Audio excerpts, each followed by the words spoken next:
Que la paix, la miséricorde et la bénédiction d'Allah soient sur vous. Cours numéro 12. La deuxième façon de lire le Coran. Après avoir loué Allah et lui avoir fait des éloges, puis prié sur le prophète, paix et bénédiction sur lui, sa famille et ses compagnons, l'auteur qu'Allah lui fasse miséricorde a dit « Mes chers frères, nous avons vu lors du 5e cours que la récitation du Coran est de deux sortes. Lire ses mots et ses paroles, et nous en avons déjà parlé précédemment. La deuxième sorte consiste à croire en ses informations, croire en ses règles, en observant les obligations et en évitant les interdits. Cette deuxième sorte est la raison pour laquelle le Coran a été révélé. Allah dit, dans le sens du verset, « C'est un livre béni que nous avons fait descendre, afin qu'il médite ces versets et que se rappellent les doués de raison. » C'est ainsi qu'ont agi les pieux prédécesseurs. Ils apprenaient le Coran, y croyaient et observaient scrupuleusement sa loi avec une croyance inébranlable et une conviction véridique. Abdallah ibn Rahman as-Sulami dit « Ceux qui nous ont enseigné le Coran comme Uthman ibn Affan, Abdallah ibn Mas'ud et d'autres, nous ont rapporté qu'après avoir appris du prophète, paix et bénédiction sur lui, 10 versets, ils n'en apprenaient pas d'autres tant qu'ils ne les avaient pas compris et mis en pratique. Ils ont dit, nous avons ainsi appris le Coran, la science et la pratique en même temps. C'est de cette sorte de récitation dont dépend le bonheur ou le malheur de l'être humain. Allah dit, dans le sens du verset, puis, si une guidée vous vient de ma part, alors quiconque suit ma guidée ne s'égarera pas et ne sera pas malheureux. Quant à celui qui se détourne de mon rappel, il mènera certes une vie pleine de gêne, et au jour de la résurrection, nous le ressusciterons aveugle.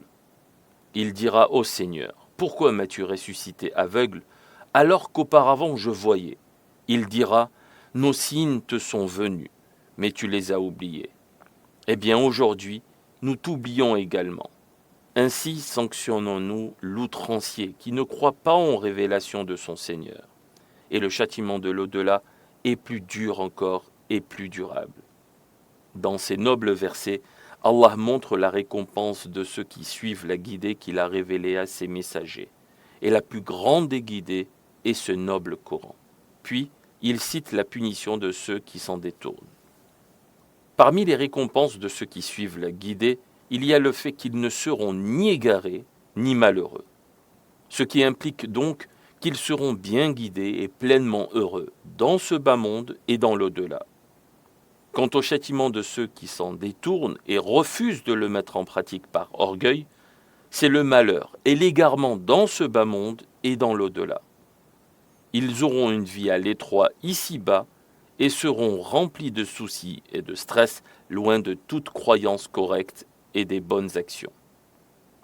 Allah dit, dans le sens du verset, « Ceux-là sont comme des bestiaux, ou plus égarés encore. Ceux-là sont les insouciants. Ils seront aussi à l'étroit dans leur tombe, au point où leurs côtes seront écrasées les unes contre les autres. Et sur la place du jugement, ils seront aveugles. » Allah dit dans le sens du verset, « Et nous les ressusciterons au jour de la résurrection sur leur visage, aveugles, muets et sourds. Leur refuge sera l'enfer, et à chaque fois que son feu diminuera, nous en attiserons la chaleur. » Ici-bas, ils ont refusé de voir la vérité, de l'écouter et de la dire. Allah dit dans le sens du verset, « Et ils dirent, nos cœurs sont voilés contre ce à quoi tu nous appelles, et nos oreilles sont sourdes. Et entre toi et nous, il y a un voile épais. » Allah les a donc récompensés de la même manière et les a abandonnés comme ils ont abandonné sa religion. Allah dit, dans le sens du verset, « Il dira, ô Seigneur, pourquoi m'as-tu ressuscité aveugle alors qu'auparavant je voyais? Il dira, nos signes te sont venus, mais tu les as oubliés. Eh bien aujourd'hui nous t'oublions également. Il dit également, juste rétribution. Il dit aussi « Et quiconque vient avec le mal, qu'il sache que ceux qui commettent des méfaits ne seront rétribués que selon ce qu'ils ont commis. » Samura ibn Jundub rapporte « Lorsque le prophète, paix et bénédiction sur lui, avait accompli la prière du matin, il se tournait vers nous et disait « Qui d'entre vous a fait un rêve cette nuit ?» Si l'un d'entre nous avait fait un rêve, il le racontait, et le prophète, paix et bénédiction sur lui, l'interprétait. Un jour, il nous interrogea comme à son habitude. Comme personne ne répondit, il dit « Eh bien moi, j'ai vu que 2 hommes sont venus me chercher. » Nous arrivâmes auprès d'un homme allongé au sol et au-dessus duquel se tenait un autre homme portant une grosse pierre. Il lui fracassait la tête à l'aide de celle-ci. Sa tête éclatait en morceaux et le temps que l'autre aille chercher sa pierre, elle revenait à son état initial. Il lui fracassait à nouveau la tête et ainsi de suite. Je dis « Gloire à Allah ». Qui est-ce ? Ils me dirent « Cette personne est un homme qui a appris le Coran, mais ne l'a pas mis en pratique et qui dormait à l'heure de la prière obligatoire. » Hadith rapporté par Al-Bukhari. Abdallah ibn Abbas, qu'Allah l'agrée, rapporte que le prophète, paix et bénédiction sur lui, fit un discours lors du pèlerinage d'adieu. Il dit « Le diable a désespéré de pouvoir être adoré dans votre péninsule. Mais il se satisfait d'être obéi dans ce qui est moindre que cela et qui sont les péchés que vous méprisez. Je vous laisse une chose à laquelle, si vous vous accrochez, vous ne serez jamais égarés. Le livre d'Allah et la sunna de son prophète, paix et bénédiction sur lui. » Hadith rapporté par Al-Hakim et authentifié par Al-Albani.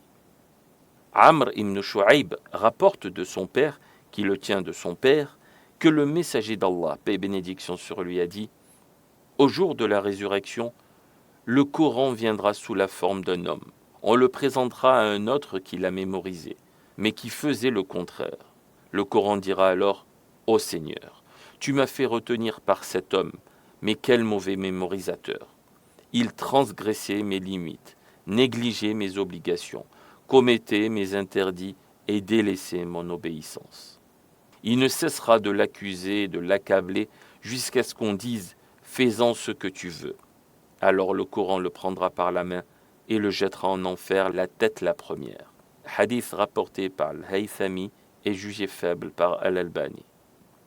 Abu Malik al-Ash'ari rapporte que le prophète, paix et bénédiction sur lui, a dit « Le Coran est un argument pour toi ou contre toi ». Hadith rapporté par Muslim. Ibn Mas'ud dit « Le Coran intercédera et sera écouté. Quiconque le place devant lui, il le guidera au paradis. Quant à celui qui le met derrière son dos, il le conduira en enfer. Ô toi dont le Coran sera l'adversaire, comment espères-tu bénéficier de l'intercession de ton adversaire? Malheur à celui, seront ses disputeurs le jour où la marchandise rapportera gros.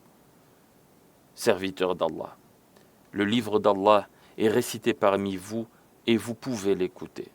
C'est un Coran qui, s'il était révélé sur une montagne, tu la verrais s'effondrer par humilité. Et malgré tout, aucune oreille ne l'écoute, aucun œil ne le pleure, aucun cœur ne s'humilie. Personne ne le met en pratique en espérant ainsi bénéficier de son intercession. Il ne reste que des cœurs en ruine, vides de toute piété.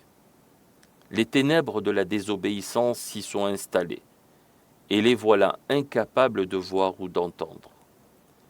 Combien de versets du Coran nous sont récités, mais nos cœurs sont durs comme de la pierre, ou plus durs encore. Combien de mois de Ramadan avons-nous vu passer, mais notre situation est semblable à celle des malheureux. Où sommes-nous par rapport à ceux qui, lorsqu'ils ont entendu l'appel d'Allah, y ont répondu? Et lorsque ces versets leur sont récités, leur cœur s'effraie et s'humilie. Voilà ce qu'Allah a comblé de ses bienfaits. Ils ont reconnu son devoir et ont choisi de rejoindre l'élite.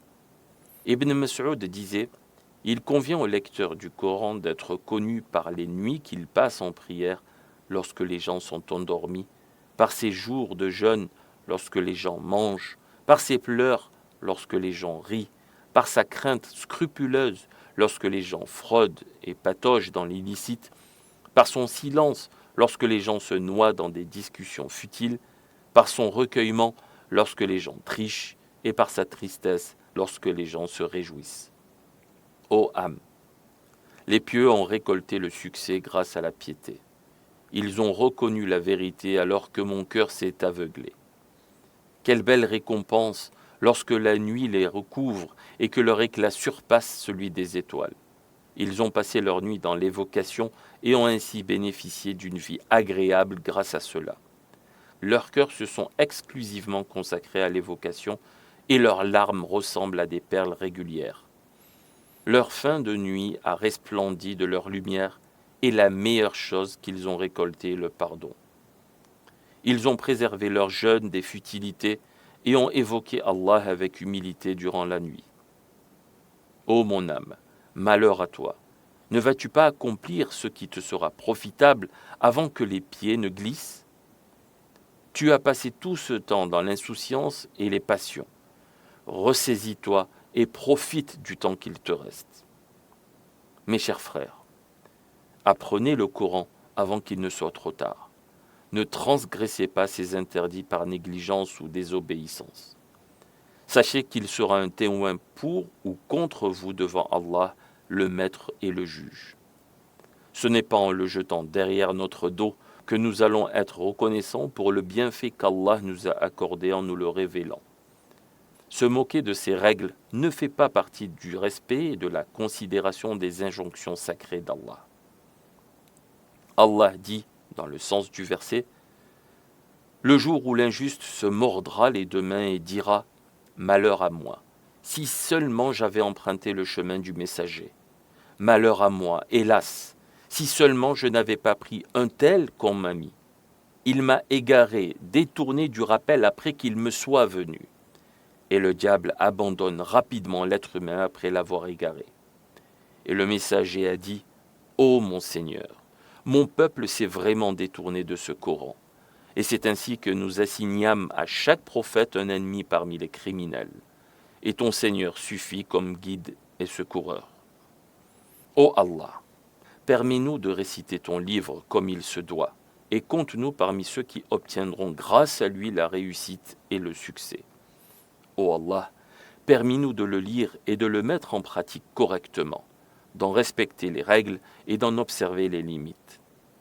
Ô Allah, place-nous parmi les savants enracinés dans le savoir, qui croient aux versets clairs comme ils croient aux versets équivoques, qu'ils jugent véridiques ces informations et appliquent sa législation. Et pardonne-nous ainsi qu'à nos parents et à l'ensemble des musulmans, par ta miséricorde, toi qui es le plus miséricordieux des miséricordieux. Que les prières et les salutations d'Allah soient sur notre prophète Mohammed, sa famille et l'ensemble de ses compagnons.